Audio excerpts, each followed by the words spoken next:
उस्मान साहब, ये मियां महमूद रशीद साहब के दामाद भी हैं और बड़े अच्छे आदमी हैं। इन्होंने बड़ी कुर्बानी दी है। ये उन लोगों में से हैं जिन्होंने फस्तायत के खिलाफ इलेक्शन लड़के जीता भी था। तो अकरम उस्मान साहब को लाहौर का सदर अब बना दिया गया है। इससे पहले जो हैं वो शेख इम्तियाज़ साहब ने बड़ा शानदार काम किया, बड़े मुश्किल हालात में लाहौर के सदर के तौर पे बड़े सबसे टफ हालात में उन्होंने काम किया। अब मियां अकरम उस्मान साहब आए, एक बड़ा इम्तिहान है, लेकिन इससे पता चलता है कि इमरान खान साहब अग्रेसिव मोड के अंदर है। मिलिट्री कोर्ट से जिसको सजा हुई उसको लाकर बनाया लाहौर का सदर। फिर 8 सितंबर की जो हड़ताल है उसकी उन्होंने मुकम्मल हमायत की। जो बलूचिस्तान में हड़ताल होने जा रही है, जो पूरी खैबर पख्तूनख्वा में इन्होंने एहतजाज की कॉल दी है, तो इसके ऊपर भी एक इमरान खान साहब ने बड़ा सख्त मौक़िफ़ लिया कि हम पूरी हमायत करेंगे। अचकज़ई साहब की और जो अख्तर महंगल साहब है। फिर तीसरा उन्होंने इरफान सलीम साहब को नामज़द किया सेनेट की नशस्त के लिए, जहाँ से शिबली फराज साहब को नाअहल करार दिया गया। तो ये चीज़ें बताती हैं इमरान खान साहब अपने मौक़िफ़ से 1 इंच भी पीछे नहीं हट रहे और एस्टेब्लिशमेंट की जो ख्वाहिश है वो फ़िलहाल पूरी होती हुई दिखाई नहीं दे रही।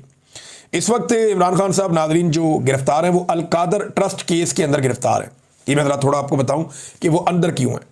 इमरान खान साहब इस वक्त जो जेल के अंदर बंद हैं, उन्हें अल-कादर ट्रस्ट का जो केस था उसमें सज़ा सुनाई गई है, वो उसकी सज़ा काट रहे हैं, उसके बारे में जेल में वो बंद है। जो 9 मई वाले मुकदमात हैं उनमें इमरान खान साहब की बेल हो चुकी है और ये जो अभी केस चल रहा है अदालत के अंदर, इसमें भी वो गिरफ्तार नहीं है। तोशाखाना 2 वाला इमरान खान साहब गिरफ्तार हैं अल-कादर केस में। अब अगर अल-कादर केस लग जाता है इस्लामाबाद हाई कोर्ट में, जिसे जस्टिस सरफराज डोगर साहब जो चीफ जस्टिस बनाए गए हैं लाहौर से लाकर, वो लगने नहीं दे रहे और बड़े लंबे अरसे से उन्होंने इस केस को लगने से रोका हुआ है।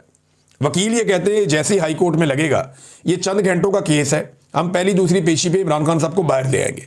इमरान खान साहब इस अकेले केस में बाहर हैं, यूनिवर्सिटी बनाने वाले केस में। अगर ये केस लग जाता है, फ़र्ज़ करें 1 दिन में 2 दिन में, जैसे ही ये केस लगेगा इस्लामाबाद हाई कोर्ट में, इसका फ़ैसला आना पड़ेगा। इसका फ़ैसला आते ही अदालत की छुट्टियां ख़त्म हो गई हैं, इमरान खान साहब जेल से रिहा होकर बाहर आ जाएंगे। होना तो ये चाहिए। लेकिन अब जो तोशाखाना 2 वाला मामला है उसकी समातें तेज़ कर दी गई हैं। वहाँ पर ज़रा रफ्तार बढ़ा दी गई है ट्रायल की, ताकि उसमें इमरान खान साहब को सज़ा सुना दी जाए और अल-कादर वाली अपील लगा दी जाए। अगर अल-कादर वाली अपील लगा दी जाती है और तोशाखाना 2 के अंदर सज़ा सुना दी जाती है, तो फिर इमरान खान साहब को अगर अल-कादर में बाहर भी छोड़ देते हैं तो तोशाखाना 2 में वो जेल काटते रहेंगे। फिर उसके अंदर भी 2-3 महीने गुजारने का मौका मिल जाएगा कि वो अपील करेंगे, अपील नहीं लग रही, नहीं लग रही, नहीं लग रही, तो उन 2-3 महीनों के अंदर इमरान खान साहब को अंदर रखने के लिए फिर 9 मई को इस्तेमाल किया जाएगा कि कहीं इमरान खान साहब को फाइनली 9 मई की सज़ा सुना दी जाए। तो अभी तो सिस्टम इमरान खान साहब